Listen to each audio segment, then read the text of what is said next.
Welcome to CrimePod Castle's Unsolved Mystery Series, Episode 93. Oh, wow, 93 already. Time flies, right? It really does. In this deep dive, we're going to Bengaluru, India, Okay. to look at the death of Rohan Bhatia. Oh, this one's a tough one. It is. Our listeners sent us quite a bit of material to look at, Yeah. to try to get to the bottom of. A lot of different angles here. A real head-scratcher. Yeah. So, before we get into all the details of the case, Okay. maybe you can just give everyone a little overview. Like, who was Rohan Bhatia? So Rohan Bhatia was a software engineer, very, very successful, young, Right. and on the verge of launching his own personal tech project. Okay. Really seemed like he had a very bright future ahead of him. Yeah, from what I read, he sounds like a very passionate and driven person. Right.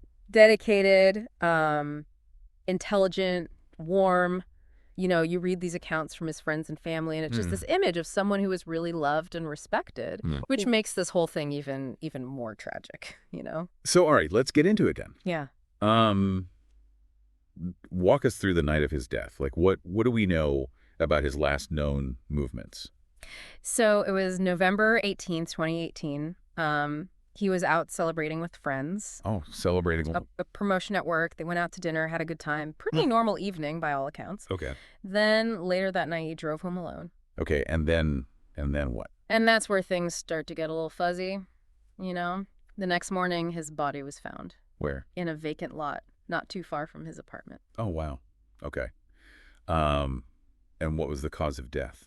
So initially they thought it was a car accident. Okay. Severe head trauma. But when the police started looking into it, Yeah. some things just didn't add up. Like what? What didn't add up? Well, the autopsy revealed that the type of head trauma Rohan had, it wasn't consistent with the impact you'd expect in a car crash. Really?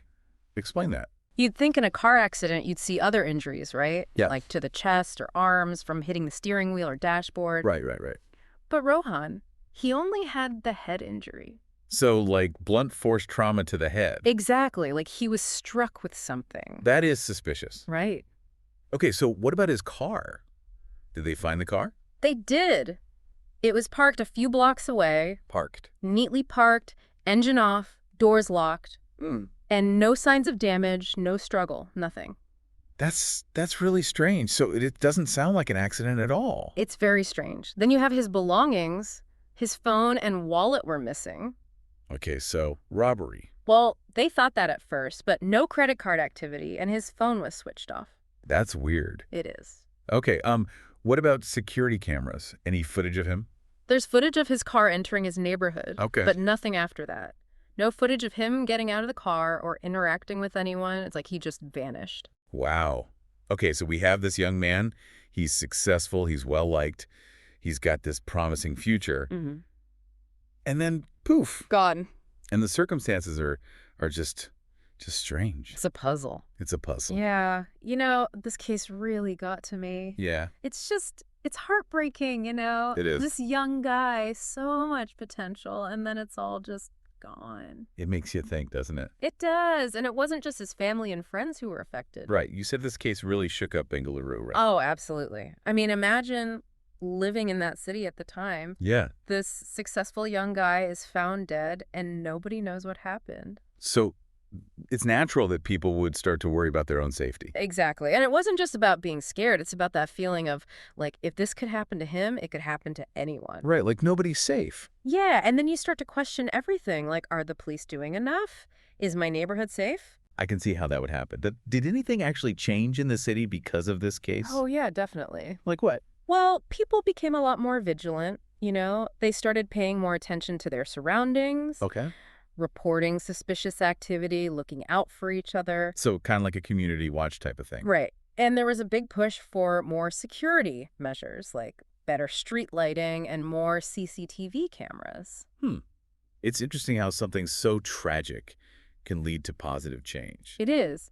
But even with all that, there's still that nagging question, who did it? Right, because the case is still unsolved. Exactly. And that's what we need to figure out. Yeah. So let's dig into those theories, shall we? Yeah, let's do it. But remember, we're not trying to solve the case here. We're just looking at the possibilities. Okay, fair enough. So what's the first theory? Well, the one that seems to make the most sense is that Rohan was targeted. Targeted. Okay, so like a hit? Maybe.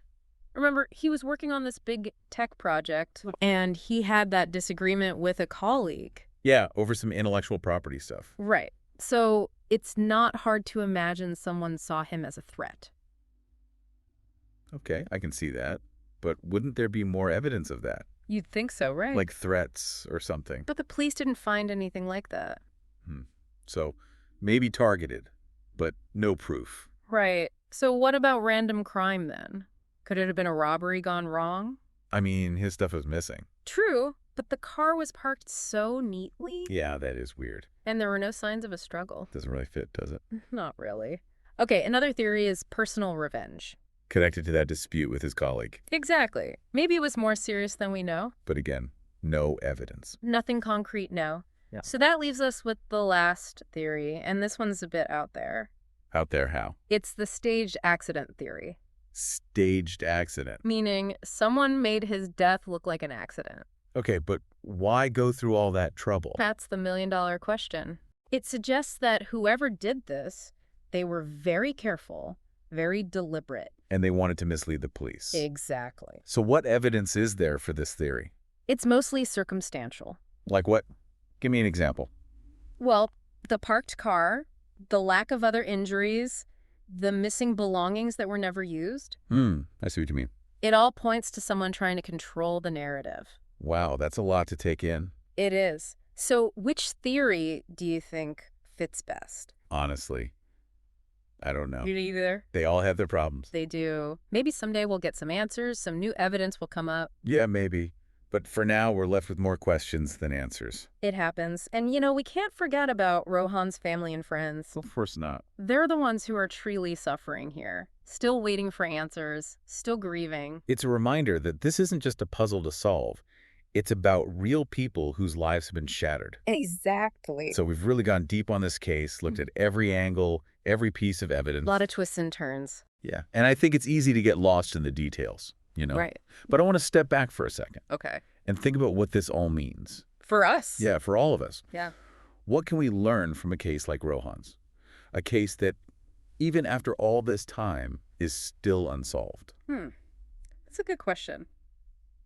I think, first of all, it's a reminder that life is unpredictable. Right. You can be young, successful, have everything going for you, and then suddenly it's all gone. Just like that. It's scary to think about. It is. It makes you realize that we don't have as much control as we think we do. And that sometimes there are just no easy answers. That's true.